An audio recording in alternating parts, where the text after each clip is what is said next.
Well, welcome to the virtual colloquium series In Conversation, Arts and Culture for Well-Being, organized by the Humanities and Human Flourishing Project at the University of Pennsylvania.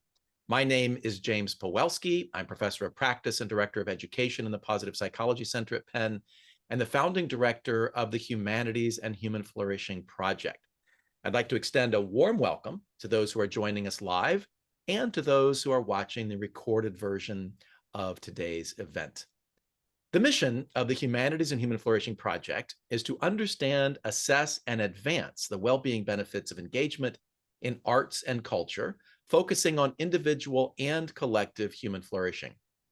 We're grateful for support from the Chris and Sasha Heinz Family Foundation, the Heinz Endowments, and the National Endowment for the Arts, which has designated the Humanities and Human Flourishing Project as an NEA research lab and is supportive both of practice-informed research and of research-informed practice in the arts, culture, and well-being. You can find out much more about the Humanities and Human Flourishing Project, including our publications and how to sign up for our newsletter on our website at www.humanitiesandhumanflourishing.org, which Sarah, thank you, has just posted into the chat. Today, we are thrilled to continue our colloquium series, which features presentations by and discussions between scientists and practitioners on topics concerning the arts, culture, and well-being. Before we turn to our distinguished speakers for today, let me preview the plan for this colloquium. We will begin by hearing two 20-minute presentations, one focusing on science and one focusing on practice. Then I will moderate a brief discussion with the speakers before opening it up to a Q&A with all of you. At any point during the session, feel free to enter questions or comments in the chat. If you would like to share these verbally, please wait until we open it up for audience participation toward the end of our time together, and then raise your Zoom hand. Okay, with that, let's turn to our speakers. It gives me great pleasure to introduce our first speaker, Ms. MacKenzie Trupp. MacKenzie Trupp is a doctoral candidate at the University of Vienna in the Cognitive, Behavioral, and Neuroscience Doctoral School and an OEAD-funded Marietta Blau Scholar at the Donders Institute for Brain Cognition and Behavior and Radboud University Medical Center, completing an International Mobility Fellowship as part of her dissertation research. Previously, she was among the first cohort of the Master of Science of Psychology of the Arts, Neuroaesthetics, and Creativity at Goldsmiths University of London. Now, as part of the Art Is Lab, funded by a Horizon Europe 2020 project, she focuses on examining the role of the arts in supporting health and well-being. Throughout her PhD, MacKenzie has provided evidence that art viewing can improve anxious states and negative moods, both in the museum and online. She's the recipient of an American Psychological Association Division 10 micro grant and an impact award funded by the City of Vienna Cultural Affairs. MacKenzie, it's great to have you with us. Can't wait to hear what you will share with us today. Welcome. Thank you. Thanks for the introduction. I'm very happy to be here and excited to get going. So I'll just share my screen and then I will start.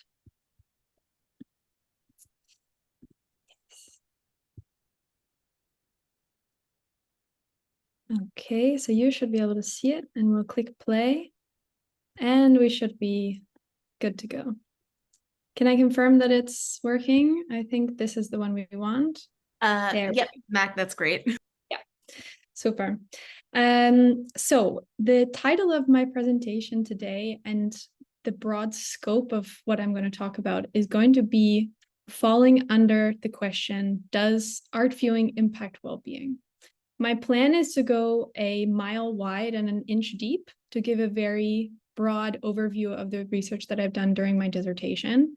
And I'm very happy for any questions about details or specifics that can come in later. So in order to start this discussion, I will first take a step back from art viewing to talk about the growing body of evidence that's been looking at the associations between arts engagement broadly, encompassing many different types of arts like music, art making, dance, and their associations with health. What we know right now is that just saying that you've been to or participated in a type of arts engagement is associated with social connectedness and less loneliness, with overall well-being levels, with life satisfaction. It puts you at a better position for risk of depression and even is associated with a longer length of life. We were very interested in this literature, but we have a specific focus in my lab on art viewing. And so out of all of those different types of engagements, we started this journey with a systematic review that assessed the question, what types of art viewing activities have been evaluated, to try to give an idea of what has been done, what is still out there to be known. So what we did is we actually went through 4,000 articles that popped up from our search. And in the end, in our first round, we had 28 articles. So that's what I'm going to be talking about. We're actually updating it right now. So we're going to add somewhere between 15 and 20 articles that have just come out since we ran the first search at the beginning of 2022, which is astounding that we get so many in 2 years. But what we found throughout this review is that there's multiple settings that the arts are being evaluated. And this includes the museum, the home, in hospitals, in clinics. There's also a large variation in the number of people in the types of activities that they've done. It could be one person, it could be an entire museum group, it could be an entire nursing home. We also see that in past studies, there's a large variation in the duration that people view paintings. Some programs have people returning to artworks over a series of weeks. Some have them just viewing it for several seconds in the terms of neurological studies in scanners, for example. And we also see that there's much variation in the number of artworks that are included, ranging from one artwork to entire museums. Something that really stood out to us as particularly interesting and surprising to me was that we found that there was quite a lot of accessory activities that were happening at the same time as art viewing. So these could include tours, discussions, social activities, for instance, having a food or a drink at the same time as the participants were looking at the artwork, making artwork reflections directly after viewing art, playing art games, and object handling, especially in clinical settings. But this brought us to the question of, if all of that type of accessory engagement has been happening, when in the past literature, when we've been asking the question, how does art viewing support well-being? What do we really know about how one painting can impact one person? And this is really the jumping off point for my PhD studies and the research that I'm going to present to you now.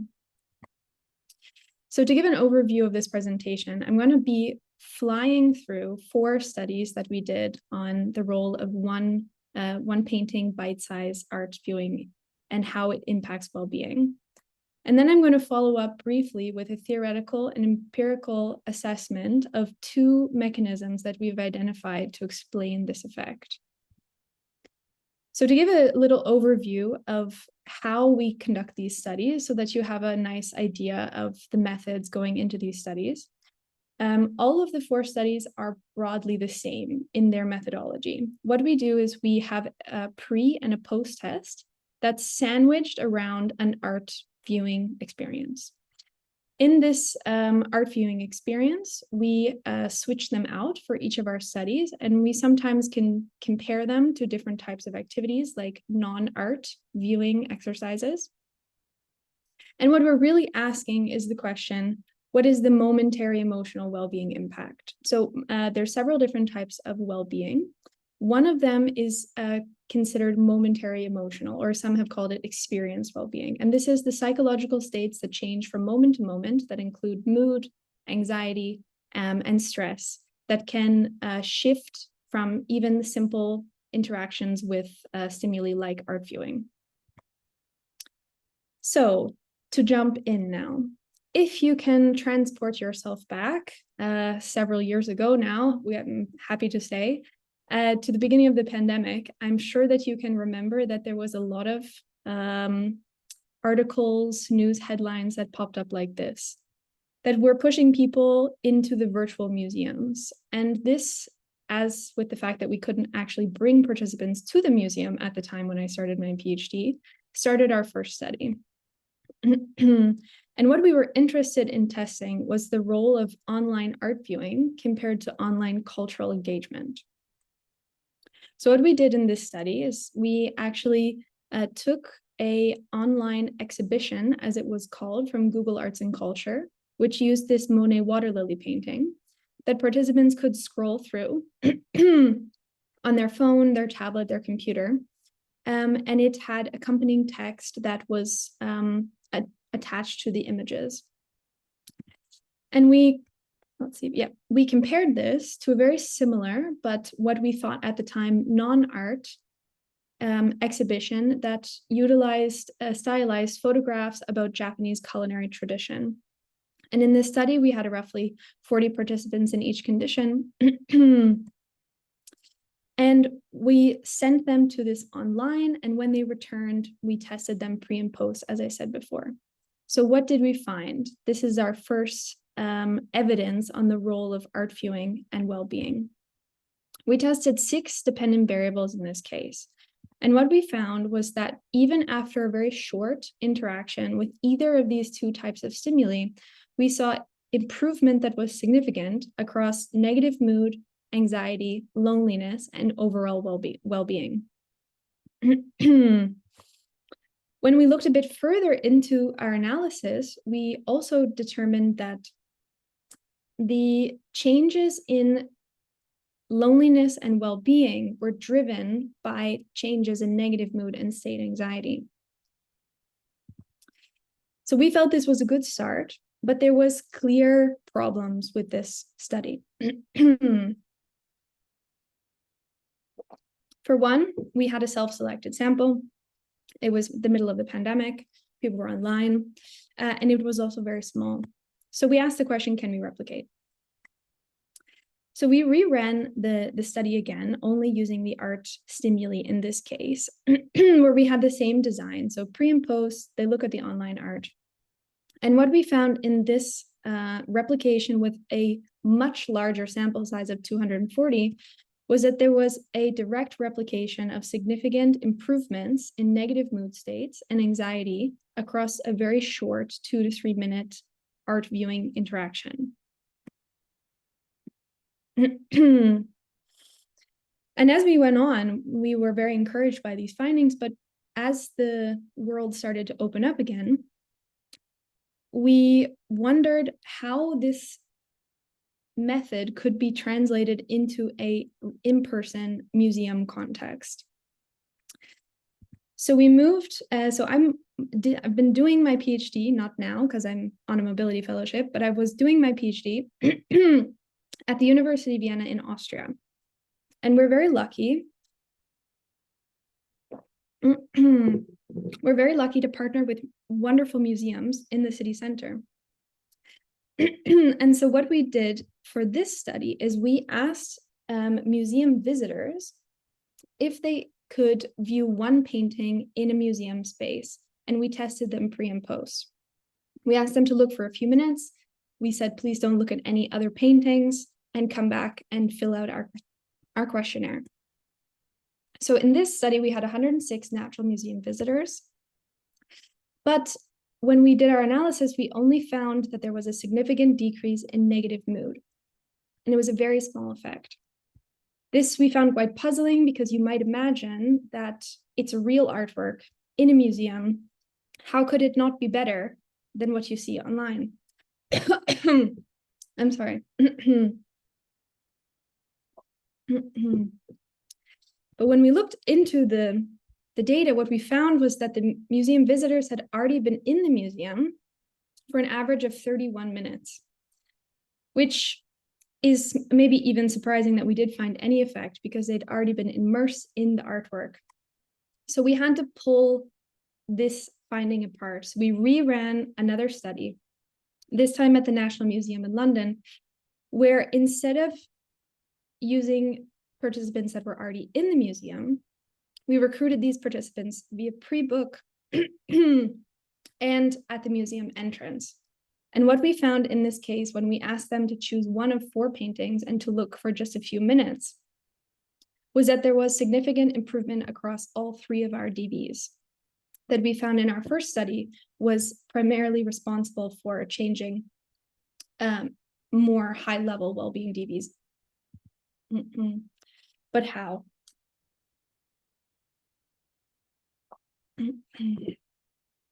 So when we ask the question, how as scientists, what we're asking is the question of what are the mechanisms that can help to explain this type of an impact.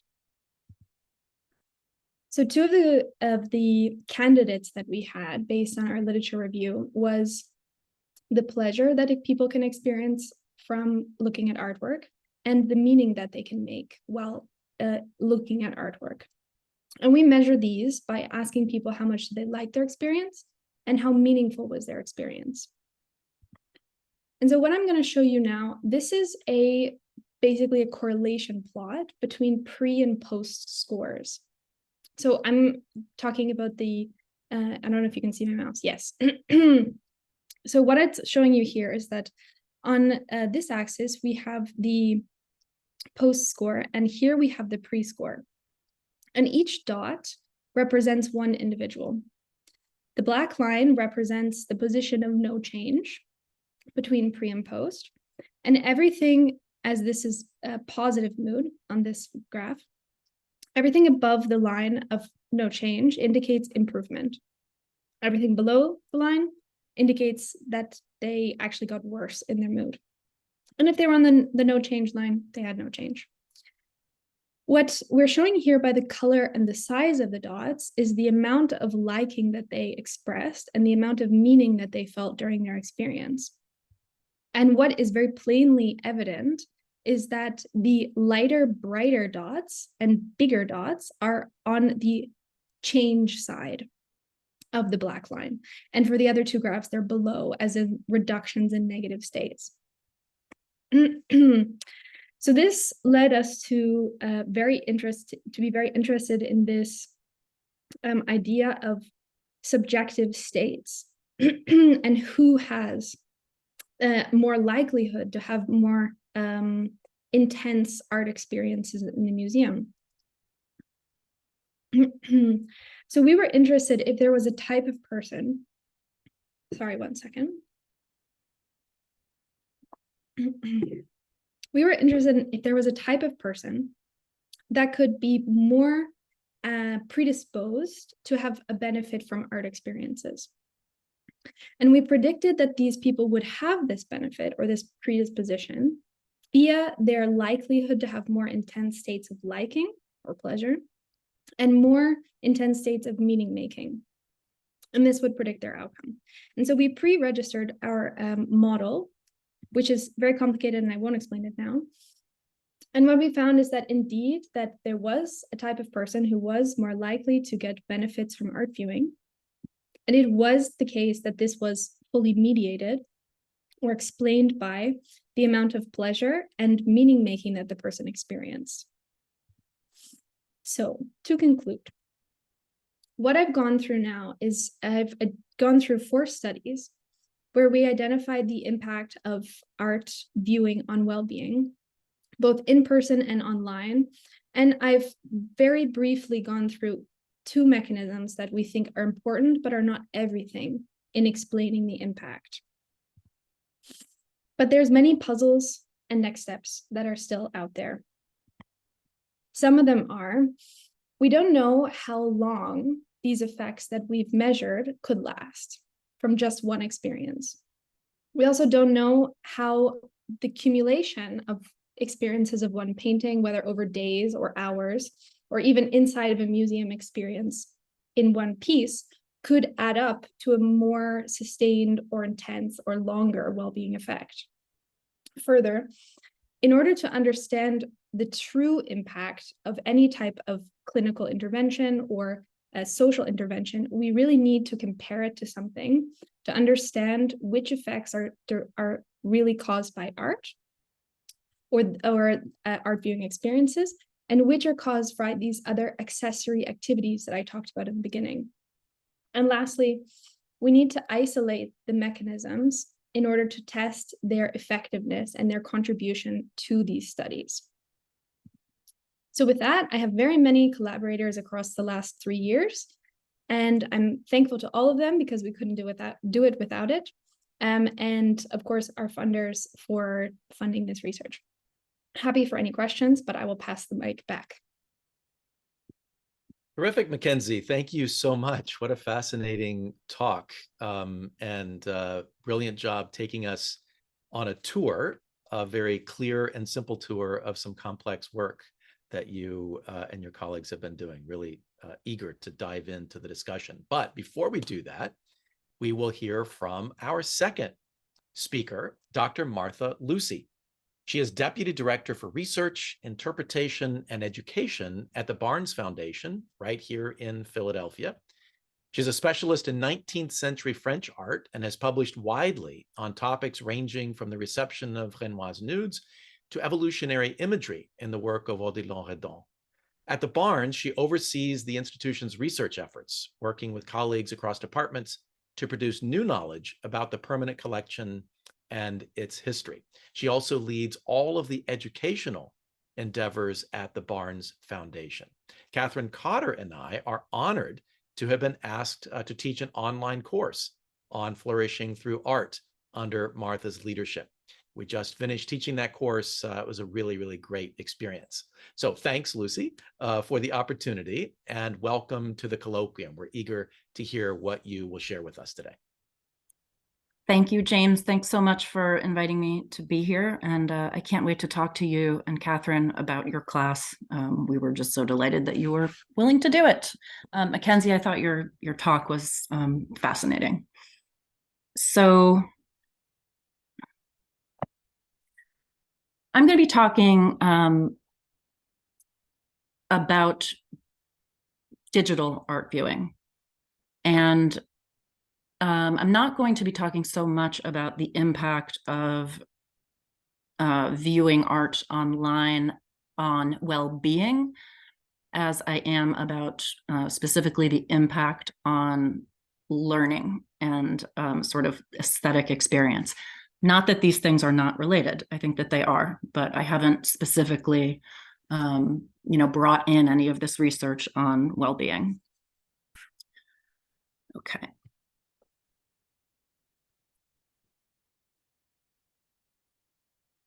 I am trying to forward my slide.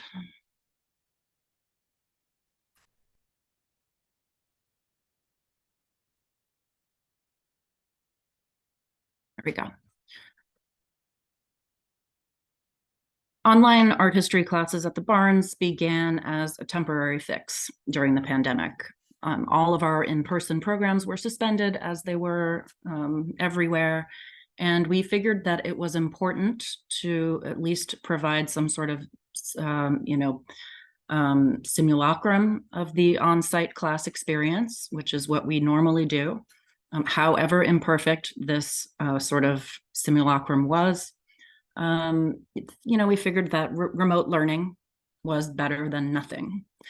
3 years later, more than 3 years later, we have taught hundreds of online courses. We've had really great enrollment in these courses. And this sort of temporary fix mindset that we went into it with has evolved into a really wholesale belief in the possibility of meaningful education through digital experiences that are carefully designed. And we certainly have come to really believe that the digital format is the most scalable and the most equitable way for us to carry out our mission of providing access to art education. Not only does remote learning eradicate certain barriers posed by the in-person experience, but it collapses the false separation between art and life described by philosopher John Dewey. And I'm going to be talking about Dewey for a few minutes, so just bear with me. I think you'll see eventually how this all relates. John Dewey's theories were at the heart of the education program designed by Albert Barnes. In his book, Art and Experience from 1934, Dewey critiques the way that art is relegated to special classed spaces in modern society, literally placed on a pedestal, so that it becomes disconnected from regular life. The result, he argues, is that people no longer recognize the aesthetic experiences embedded in ordinary activities. Instead, they believe that only fine arts can provide aesthetic pleasure, which is simply not true. I'm quoting Dewey. Dewey says, this kind of pleasure is all around us, in a mechanic at work, someone watering plants with delight, someone zestily poking a fire. I love that. In the 1920s and 30s, Albert Barnes put Dewey's theories into practice, arranging his collection so that fine art was not sequestered from the everyday, but rather surrounded by it. And I'm referring to the antique keys and door hinges and other household objects. And he offered classes taught directly in the galleries that would help ordinary people to, quote unquote, see, a skill that he felt could be extended into daily life. Indeed, close visual analysis was the center of the whole program. And here too, Dewey's philosophies, especially his ideas about experiential learning, figured centrally into Barnes's teaching practices. Barnes really embraced Dewey's theories that meaningful learning happens, especially when students are participating actively in the process rather than passively receiving information. And so he required students to look closely and come to their own conclusions about works of art rather than simply being, sort of told about them. And here is the sort of legendary Violet DeMazia, who taught at the Barnes for decades. Dewey was extremely focused on the interactive nature of learning, so much so that he even posited that art is not an object. It is not the thing itself, but rather it is the viewer's experience of the object. He argued that a work of art on its own is incomplete.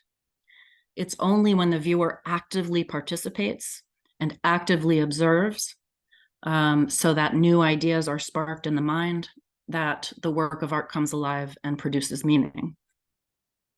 And here Dewey makes an important distinction between recognition, which is shallow and immediate, and perception, which requires time and work. And I'm quoting Dewey here. When we look closely at something beyond the superficial recognition that comes with vision, when we look closely and truly observe something, we now begin to study and take in so that perception replaces bare recognition. There is an act of reconstructive doing, and consciousness becomes fresh and alive. So I'm going to pause for a minute. As a concept, the study of art online is wholly aligned with Deweyan and Barnesian desires to connect art and daily life. The approach is literally meeting people where they are, bringing art education into the home, making it a far less rarefied experience. In practice, however, virtual learning presents many problems for the study of art and other visual media, especially for the kind of study espoused by Barnes and Dewey, which was all about sustained looking and direct encounter with works of art in person. I also wonder about, the impact of virtual art viewing on aesthetic experience.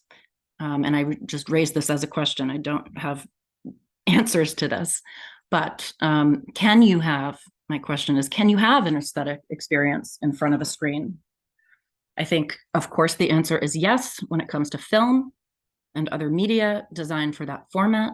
But what happens when the work of art that you're looking at is a material object? Walter Benjamin, the German philosopher, famously described works of art as having an aura, a certain quality integral to the object that no reproduction can capture, no matter how perfectly faithful. Museums offer visitors the pleasure of knowing that the object before them is the one that was touched by the hand of its maker, a direct tactile connection with the past. What did it mean then for my colleagues and I at the Barnes or at any other museum to embrace virtual learning? Were we somehow suggesting that the actual physical object no longer mattered?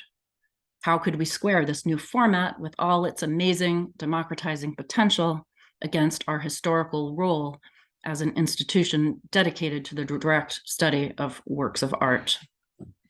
So I want to talk now a little bit more specifically about the problems that online formats present for the study of art, before sort of coming to talking about some of the positives, solutions.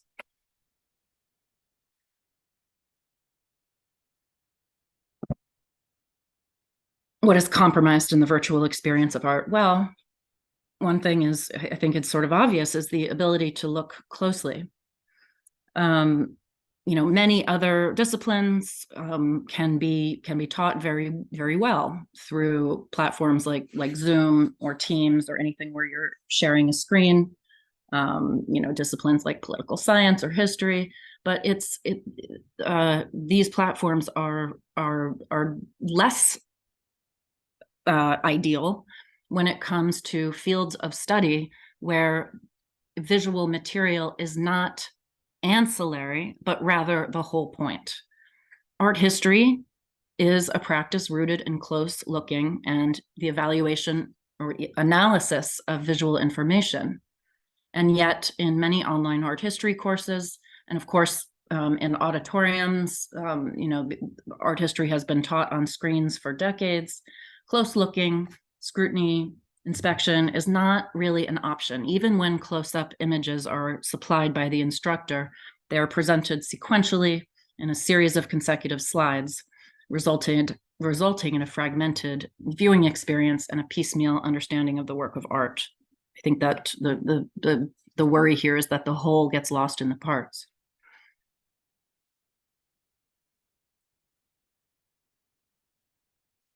What happens in online, I wanted to go to my next thing that I think is sort of a compromise, what gets compromised in the virtual experience of art, a sense of the material object. And this is really kind of the crux of what I'm saying here.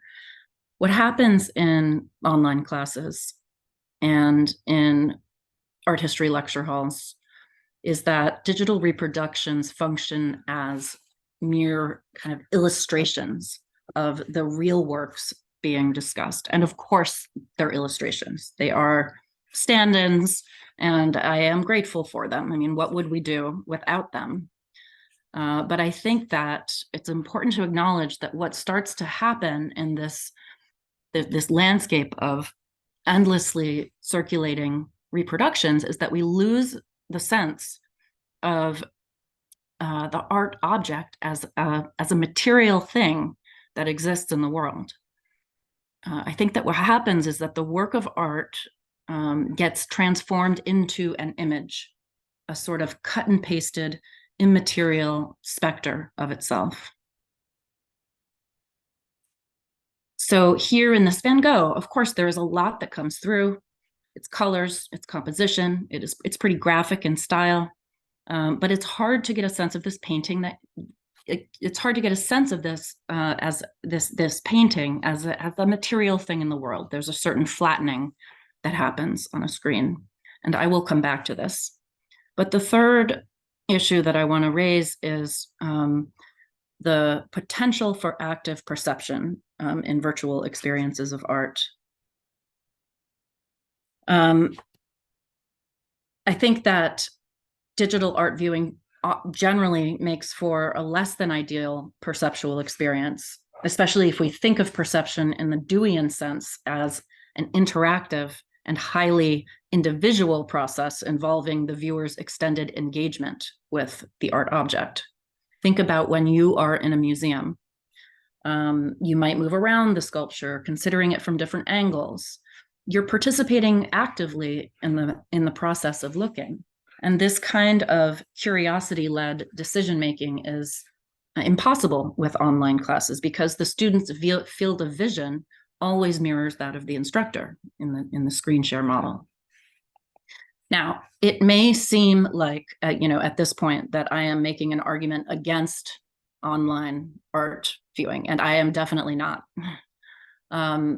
As I said at the beginning, digital learning is a really big part of the future of art education at the Barnes. I would also never want to actually suggest that a person must be in the presence of a work of art in order to appreciate it or to learn about it. I think that that's highly problematic as an idea. It's classist, it's ableist. And moreover, as an art historian, I know that there is more to the work of art than just its aura. A work of art is a knowledge object. It is a container of societal values and politics and hopes and fears from a certain kind of moment in history. And all of these things transcend its a work of art's physical status. I think a good example of this, I don't have a slide, is this famous painting by Gustave Courbet called The Stonebreakers, which is, very important to the history of 19th century art. And we talk about it in 19th century European art classes, but this painting does not exist. It was destroyed during World War II. So we know it only through representation. The reason that I've been dwelling on these compromises in virtual learning is to give you just a sense of the kinds of issues that we're trying to negotiate at the Barnes. Just checking the time. And in a few minutes, I'll talk about the solution that we've come up with. I think that the question again is, how do we attend to the work of art as a physical object while also turning it into pixels for wider educational reach? Perhaps what is needed is a shift in how we value the reproduced work of art. Omar Khalif, in his book Goodbye World, Looking at Art in the Digital Age, pushes against the Benjaminian notion of aura and argues that the digital reproduction has an intrinsic value in and of itself. And this is certainly true when we think about works of art as knowledge objects. The reproduction, the stand-in for the original, has value in getting that across. But reproductions can have even more value when they deliver something that the original cannot. Instead of thinking about a digital reproduction as a reference, something that merely calls to mind the absent physical object, what if the digital reproduction was something that actually enhanced our understanding of that absent object? And so this is when I'm getting into this technology that we have designed at the Barnes. And we refer to it as the VXP, which stands for Visual Experience Platform.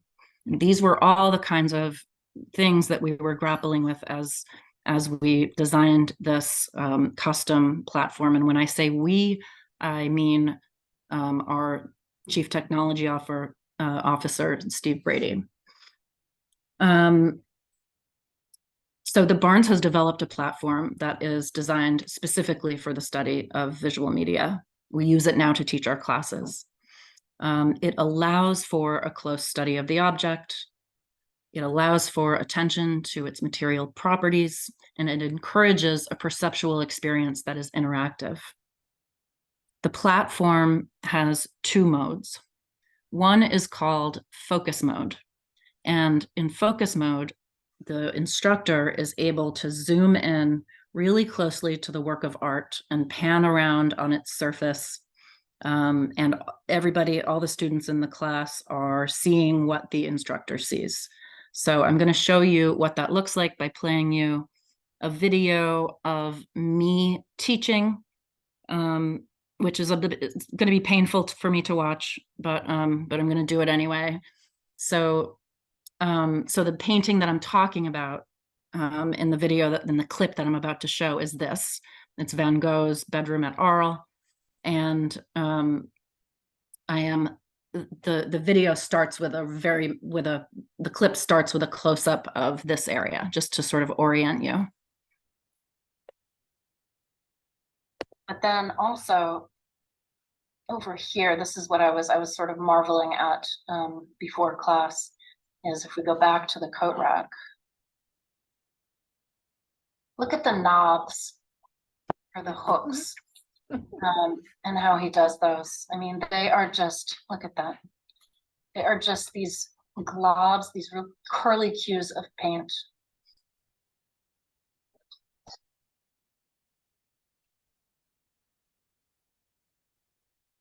You can also see when you look at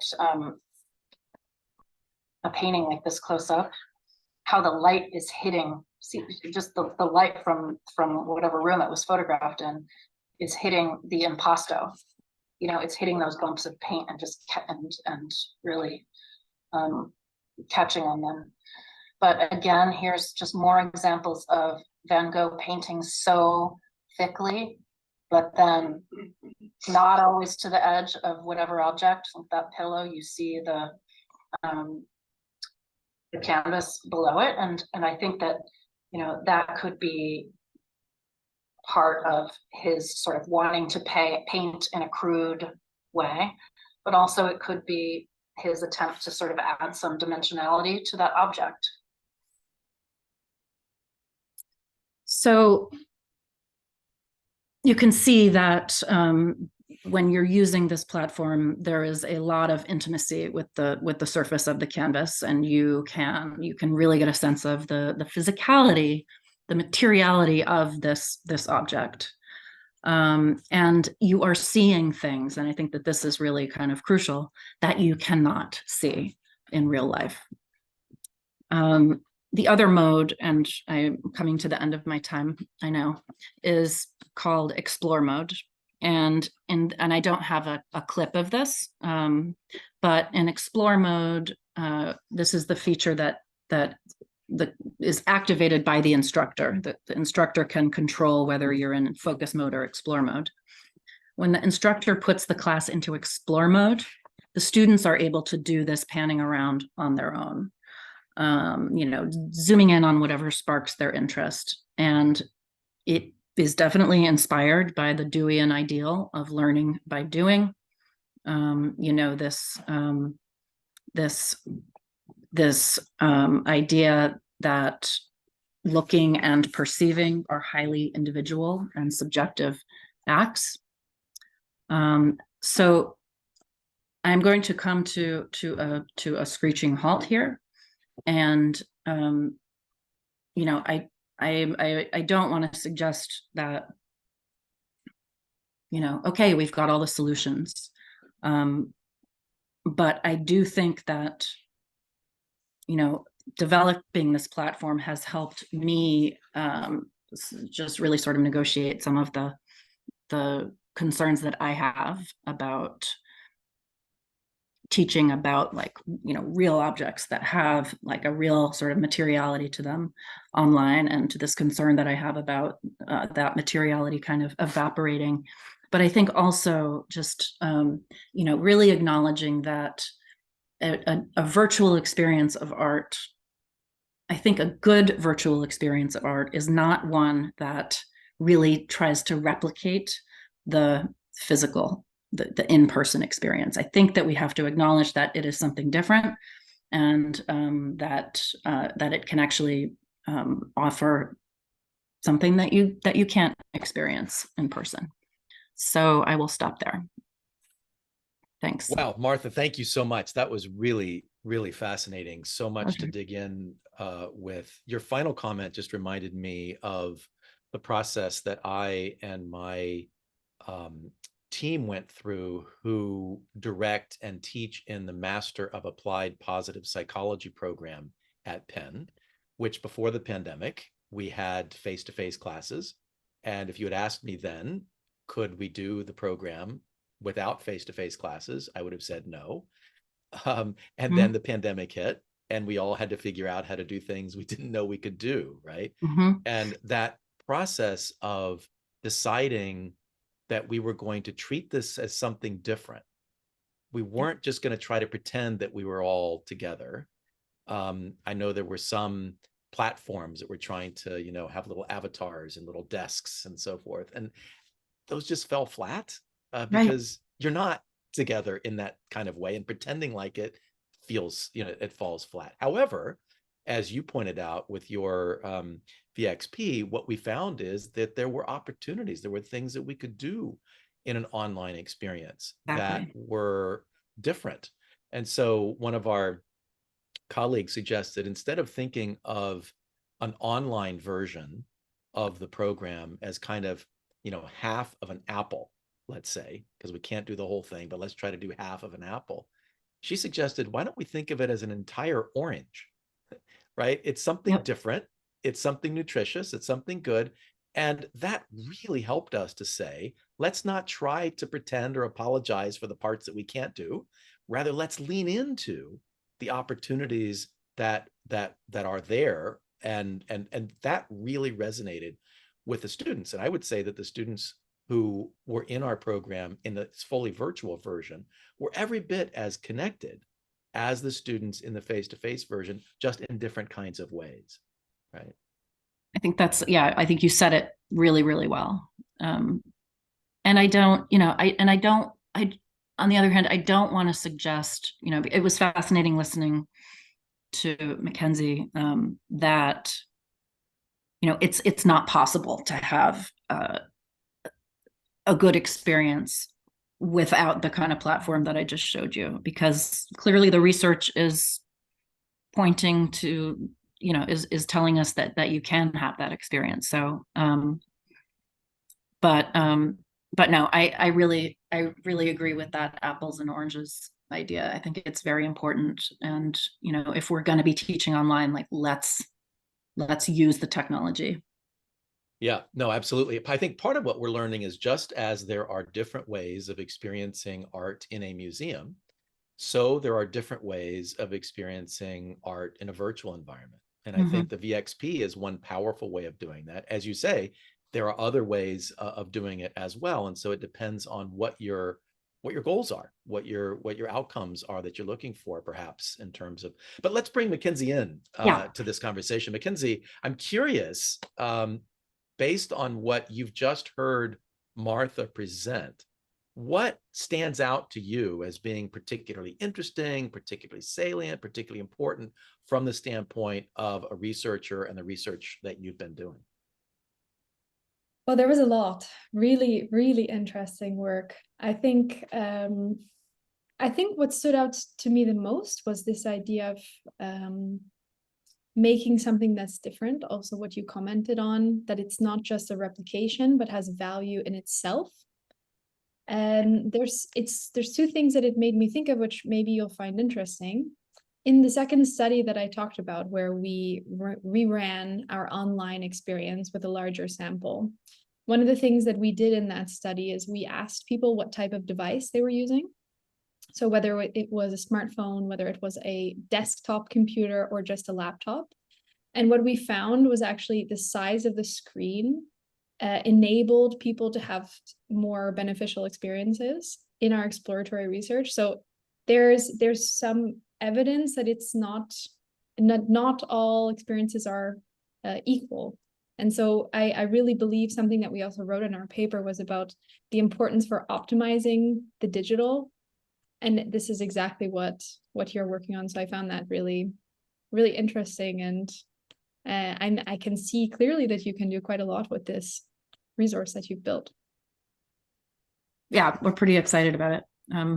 We think it's pretty important for the field, and for, you know, we have an approach at the Barnes that really is about looking closely.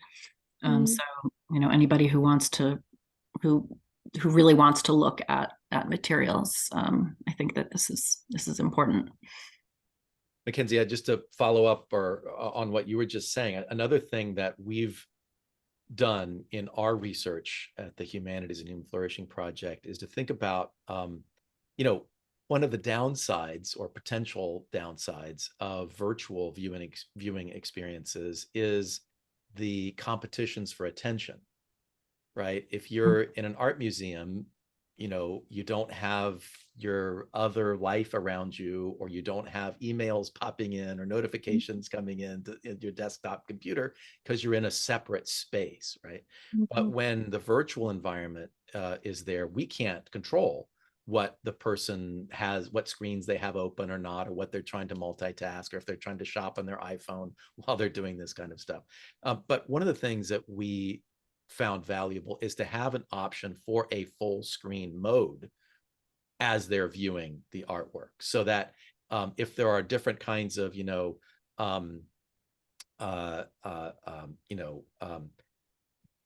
different kinds of icons or options that they can, being able to go into a mode where you can just, it's all that they see is the artwork, and all of those other kinds of modes are gone for the moment, then that allows for that full concentration on the work of art. So MacKenzie, I wonder if you might comment also on, I know that Martha, when she began speaking, said that she was going to talk more about the learning and the aesthetic kinds of experiences, not so much about well-being per se. And I think that what you were talking about, the mechanisms of liking or pleasure, meaning and so forth, is so tied in here. I wonder if you might comment on what you see as how those might interplay with what Martha was talking about. Yeah, absolutely. So in terms of the mechanisms that I heard initially that you identified as you were talking about the platform, that we've pulled out of the literature. So the second step of the systematic review that I mentioned in the beginning, which I didn't explain in this presentation, is that we actually went through each article and extracted every mention of something that could be a mechanism. And so we have very big, long lists that we're now synthesizing and putting together. And several of them are very applicable here. One of them is actually learning. So the cognitive stimulation that people get, the sense of autonomy and self-esteem and self-efficacy that they can build through the learning process. And the second one that I see that could be active in your courses would be this idea of joint attention or social engagement. So something that has been brought up several times is this beneficial social triangle, so to say, where two people are looking at the same thing together at the same time, and this is creating a sense of belonging, of felt social connection, and that these aspects really contribute to some of the beneficial experiences that people can report. So I think it's definitely two sides of a different coin, or two sides of the same coin, I think is how that saying goes. Yeah, I mean, I was fascinated to see that, it was sort of more towards the beginning of your presentation when you showed the I think it was like an app that had a Monet on it, and then the rural engagement, and both of them led to a more positive mood. Yeah. So it which suggests that maybe there is some aesthetic pleasure there. And yes, I mean, I found that picture of the Japanese food like aesthetically pleasing, but I think it's also about just learning something, just engaging your mind, like can alter your mood. And I think that, and I was also really interested in the fact that you had museum visitors focusing just on one object. I'm really interested in the effect, and if you could talk more about this, that would be great. But sort of like the impact on mood of focusing on one object for, say, 20 minutes versus kind of going through a museum and looking at, 50 objects in 20 minutes. Because I'm saying this without any evidence. I feel like that practice of just sort of looking and focusing and not being, not being distracted by the other things around you. I feel like that is that, and I sorry, I'm losing my train of thought. I had a Oh, we're actually developing a new kind of format of online classes at the Barnes, where we are going to be offering a 90-minute session where you're looking at one painting the whole time. Mm. So I don't know if people are going to go for this or not. I think we hope that they will, but I think that, sort of giving yourself the time and space to really just sort of be with the work of art. It's not an experience that people get today. Yeah, I think that it's really true. When I always wonder when I'm in a museum because I'm, I study museums, but I don't know so much about the thought behind the layout. And I've always wondered how they're designed to make people move or to make people interact with artworks. And I see now that your virtual platform is really designed for one painting. Yes. And can you talk a little bit about how it might be comparable or different to going to visit the Barnes for 90 minutes to see one painting? Because I would imagine that it's not even possible unless you book out the room privately to visit. Yeah, I mean, it's possible. I think people would get annoyed with you if you're blocking the view to, the Cezanne card players for 90 minutes.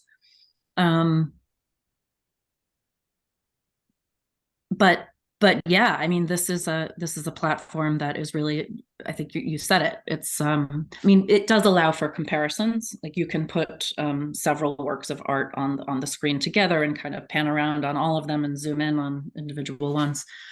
But it really is about close looking at a single object, and that is very different than the experience of going to the Barnes. I mean, the Barnes was designed for, as much as it was designed for close looking at one object, it's all about relationships and comparing and trying to find sort of like visual analogies. And I think that can be a lot of fun for visitors, for students.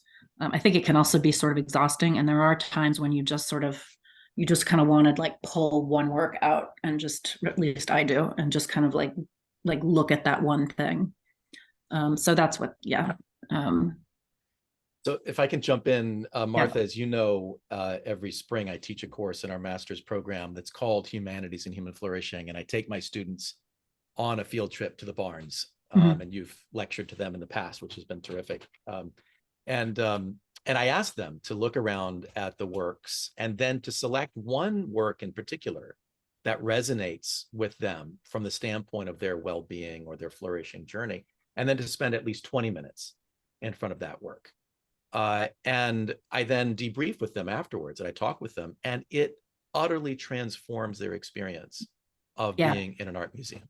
Because for one thing, I think, and the Barnes is a great place to go and kind of browse and kind of look around, and it's terrific. And there's so much there that when you walk out, you may not remember any one thing. But when you spend 20 minutes or even 90, right? But when you spend that kind of time with one work, you develop a relationship with it in a way. And you really, and so I know when I do that with my students, I select a work and I, do my 20 minutes, and I have an insight, an experience, an affinity now with that work is my friend. Yeah. And I remember that for years afterwards, whereas you might not remember, specifics of a visit to an art museum of any sort if you just kind of walk from room to room, kind of looking around. Well, that's really interesting. I mean, and going back to MacKenzie's research, and you might have touched on this, so forgive me if you did, but is there any relationship, like have you studied the impact of spending like more time with a work of art on well-being versus less time with a work of art?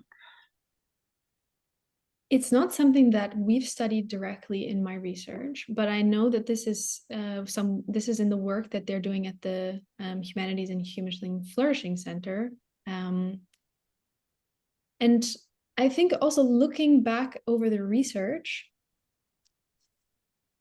it doesn't seem apparent to me on the way that the literature is sitting in my head right now that there's a direct association between just the time spent and the quality of the outcomes. What I think is more comes through is the quality of the experience is more directly associated with the benefits of the outcome. So what's like if you have a longer but less intense, less meaningful, less pleasurable experience, then it might not deliver a linear increase in the well-being outcomes.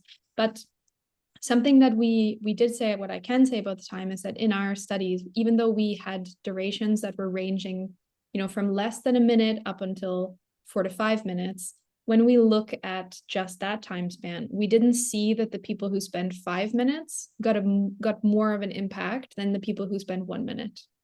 Wow. But this is just on the span of minutes.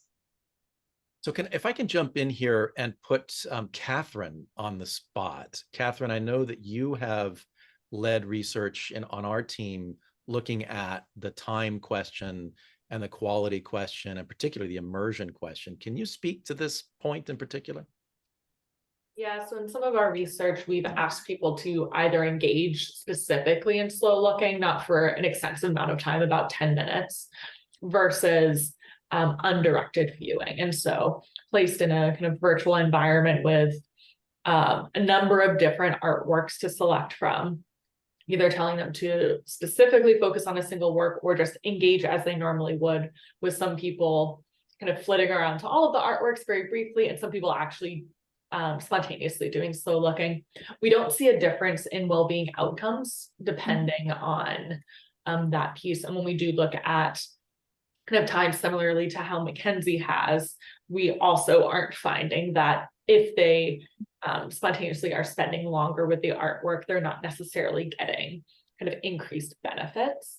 But what we do see is that the immersion piece of things, so the degree to which they're losing track of time, finding the experience rewarding, and feeling kind of absorbed in the moment, kind of in flow, that's where we're seeing those benefits. So it's not necessarily the amount of time, but how kind of like immersed they are in the moment and in the experience of engaging with the arts. That seems to be driving a lot of the effects that we're seeing in these benefits. Right. And you can really be immersed at as you're walking through space and comparing things, for sure.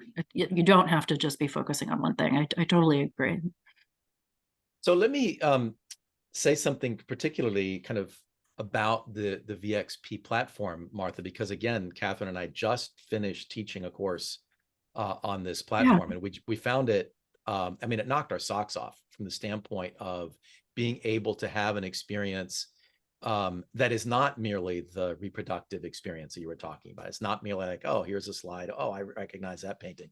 It is in my perception, it is a very different experience. There's something added. There's something that you can't do. And I've been to the Barnes now many times with my students and not with my students. And I'm not allowed to take out a magnifying glass and put my nose up in front of a painting. I'll get, a stern talking to from one of the guards. And yet on this platform, I can zoom in incredibly close, and I can see the canvas, that's poking through the pillow, and all of that.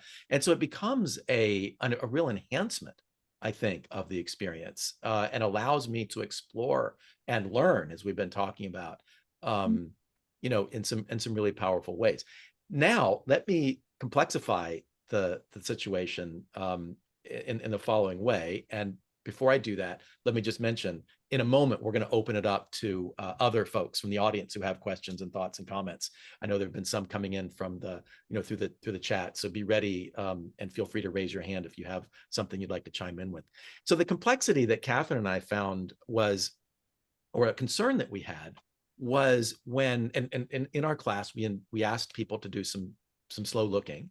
20 minutes, I think, was the longest that we had them do in our discussion of engagement and flow. And that seemed to go very well. We were concerned, though, that if we left the explore mode on all the time of that 20 minutes, they would get so interested in what you were talking about, Martha, about looking for visual, and like within the same work, they would zoom in here, zoom in there, what's going, and it would be more kind of curious looking about this, and oh, I see the canvas, and which is fine. What we were hoping, though, was that they would connect this more broadly to their own well-being. So maybe they would have a sense of the perception and a dialogue between what they're viewing and what their own experience is like. And so we wanted them to be able to move through potentially times of boredom, right? When you're looking at a painting, you look at something, you're like, oh, I see it. It's a guy's room. Okay, what's next? Right. And you're like, oh man, I still got 19 minutes to look at this thing. What do I do now? And there's that sense of, you come up, and then perception kind of kicks in Dewey's term. Then you're like, you get to these deeper layers and deeper levels and so forth. So I think that there's a paradox, MacKenzie, between, I totally get the kind of liking what Catherine was talking about in terms of immersion and so forth. There's also, I think, a kind of an invitation into a space and asking people to commit to an experience, which might not be pleasant in every moment of it, because you might have to go through these kinds of, like, there's nothing else there. Oh, wait a minute, there is. I just now noticed the knobs with that's really interesting, right? And again, Martha, we were concerned that too much of that kind of zooming in and moving around, oh, there's a crack in the paint, might kind of not allow for that particular outcome that we were looking for. So curious if you have any thoughts or reflections about that. Yeah. Not really. I mean, I think that that's really interesting. And I think that you're right. I think that it sort of doesn't allow for that boredom, which is an important part of, like, that sort of sustained perceptual experience that I think Dewey was talking about. So our compromise, by the way, Martha, was we left it on focus for half the time and then on explore for half the time. So we wanted them to have a sense of, here's the work. And then if they were curious about zooming in, they could. So that was what that was how we tried to handle it. Yeah, we try to, I mean, your class had different objectives than most of the classes that we offer, but a lot of times when we put students in explore mode, we'll sort of give them a like a little assignment, like, look for this, as you're panning around. Nice. Yeah.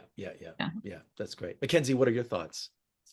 I wanted to add that another one of the mechanisms that we've identified is the overlap between exploration and play and curiosity. This is one lump of mechanisms that I've been identifying. I actually was just going through a paper today where they had 3 different types of viewing kind of parts to a digital intervention that they were using, and one of them was especially trying to target people to get more explorative with an artwork and try to play more with it. So yeah, I think you're on the right track with getting the students to be a bit more.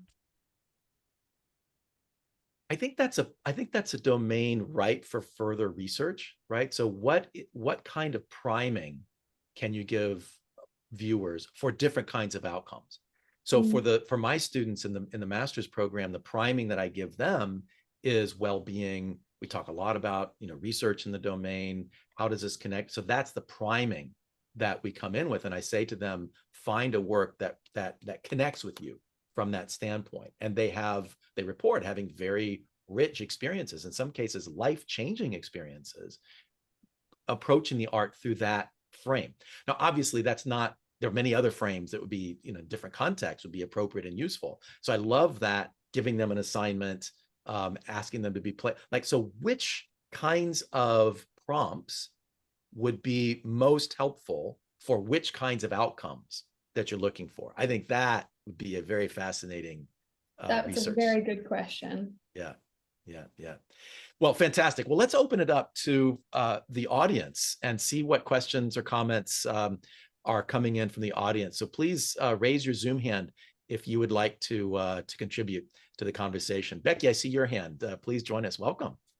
Hi, this is fascinating, guys. So I should briefly introduce myself. I'm a psychologist at Goldsmiths. I run the program that MacKenzie graduated from several years ago. So yeah, delighted to hear from both of you.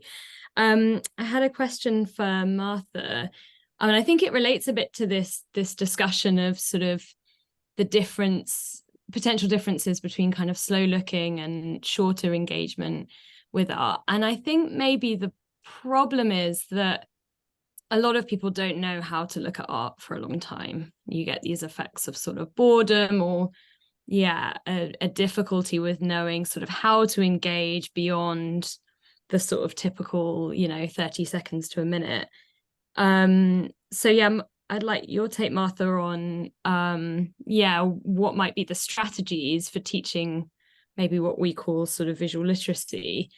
And then I guess it's a somewhat related point about sort of agency. So I think you mentioned with sort of digital reproductions that the viewer maybe doesn't have the same kind of ability to engage in an agentic way with the objects, and whether this new sort of VXP tool enables that. And whether that sort of conjunction of agency and teaching visual literacy might really open up some of the possibilities of these digital technologies. Yeah, thank you. Those are such great questions, and it's nice to meet you. Me too. I think that the VXP is meant to restore some agency to the student, in that they can control. So, I mean, it really is sort of simply that you can look at whatever sparks your interest. So, I mean, and of course you can do that when the whole image is on the screen and it's in focus mode and the instructor is talking. But there's something about, like, when you're with a work of art in person, and your eye is going to a certain part of the painting, you want to check out a detail, you want to get closer to it, that does sort of get lost when it's just an image on the screen. And so this is the best way that we can think of to try to sort of approximate the kind of interactivity that happens in person. This question of how to look at art for a long time, people don't know how to do it. And I mean, that is exactly why Albert Barnes designed the method that he designed. And I am not an expert in this method. We have people on staff, on my team, that really understand it. And it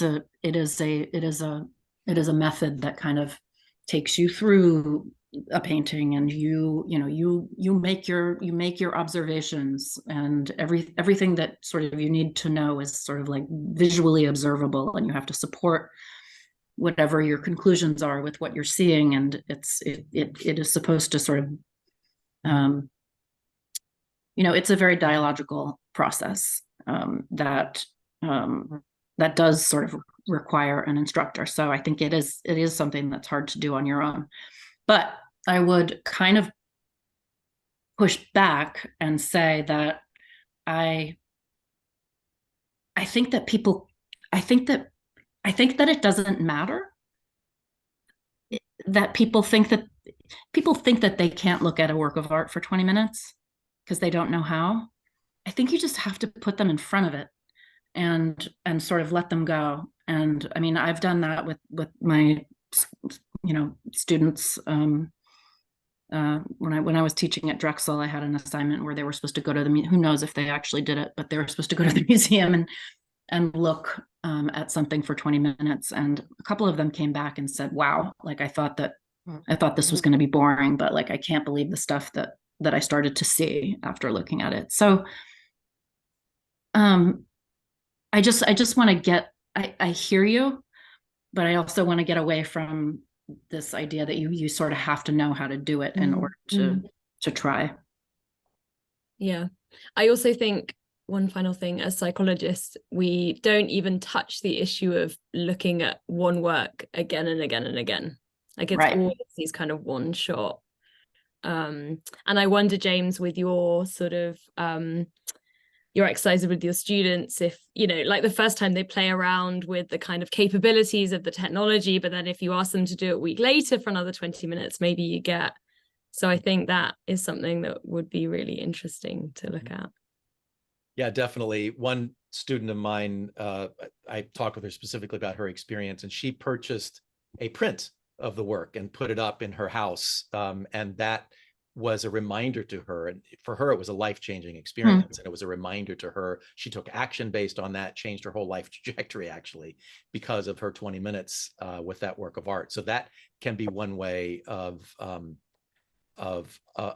coming at it. I was also fascinated, Martha, in your slides as you showed, photographs of John Dewey and Barnes in front of paintings that we've all seen in the Barnes. And I'm like, oh my goodness, like there's Dewey with this paint, wow, that was a remarkable kind of experience too, right? Those paintings have been there for a long time in the same place. Indeed. Well, thanks, Becky, for those great questions. Thanks so much. Zab Johnson, I see that you have put a very interesting question in the chat. I don't want to put you on the spot if you're not in a place where you can speak. I'm happy to read your question, but if you are able to unmute and ask your question verbally, I want to give you a chance to do that. Sure, thanks, James. Yeah, I'm happy to be here. Thank you both, MacKenzie and Martha, for a really fantastic set of talks. It's really great. My question, I think, is it's well articulated in the chat, but I'm really interested, MacKenzie, in your smartphone. I mean, the sort of the difference, the deficit that which small screen size in a virtual viewing context, impedes really optimized experience versus what I said, which is that there's sort of a growing body of evidence that smartphones, whether it's because we hold them, so they become something like haptically that we're connected to, or we're using just much more frequently. That's, I think, still remains to be seen. But by themselves, independent of any kind of art viewing exercise, have been shown to offer sort of well-being and stress relief. I wondered if you had enough power in your sample to sort of differentiate the smartphone users from the other kinds of devices, and then whether there might be these interesting interaction effects that you could see mediated if you think about screen size as one variable and sort of this stress release on the other hand. Thanks. That's a really great question. I'm not familiar with this work, but I completely believe that our phones are our new pacifiers. That's not out of the realm of thought. But to answer your question, so in our larger study, we did look at the difference between the three different device types that we asked people about. So we asked if they had the smartphone, the laptop, and a desktop monitor. So those were varying sizes. We didn't have very much power to detect these three different because we also had not equal groups. But what our exploratory studies found was that if for the people who were using a smartphone, they tended to like the artwork less And this we found explained that they had less well-being outcomes, as opposed to when we combined the two groups, because there was no difference of the laptop to the desktop. So there was an effect, but it would be a bit converse to what you're suggesting about the smartphones being already anxiety reducing. But it's something that we just need to follow up on. To really answer the question, I think we would need to design a proper study that had adequate groups with adequate differentiation between them. But thanks for your question. Thanks, Ab. Great to have you with us. I see that the time is moving quickly. Let me just mention one thing, and then another question from the chat, and then we'll try to get in. I see there are 2 hands raised as well, so let's see if we can fit all those things in the time that we have. So Nalita Quintero, I apologize if I'm mispronouncing your name, has a very interesting question about the work of art in, a visual image of a work of art. Is that kind of like reading a poem in translation in some kind of a way, right? So it's not the same language, and yet it's the translation of the meaning. I think there's some interesting suggestion there that we could think about. But the question I want to ask in terms of from the chat is from Hakan Unlu for you, MacKenzie, and this is a question about content, right? So does the artist or the contents of the artwork impact the well-being effect? For example, does viewing a Francis Bacon or Jenny Saville painting have the same effect as viewing a Monet or a Cezanne painting? This is also a very good question. And it's a question that is not yet answered in the field that we know. Back when the kind of idea of art viewing as a well-being resource really came into force, back in around the turn of into the 2000s, there was a finding that really was pushed into the field that nature paintings were the painting to use to get well-being effects. And this was very prevalent in when they put art in hospitals, when they put art in schools, it was always nature paintings. This is also what we selected in our first few studies. It's only now that we start to see much larger variation in the content of the paintings. So for example, in the last study that I presented, we actually used more classical paintings from the Renaissance period and also found effects here. And I know that, I think, if I'm not mistaken, Becky's PhD student, Sasa Igdalova, is actually using a Francis Bacon painting in one of her studies and also finds beneficial effects here. So it seems, but that being said, it still seems like the most important aspect that predicts effects is the quality of the subjective experience. So if someone particularly likes a type of artwork that many other people dislike or find grotesque, they still may be able to have a very nice experience with this artwork and make a lot of meaning with it. It could bring up memories and reminiscence from their past that could produce effects that we would count as beneficial.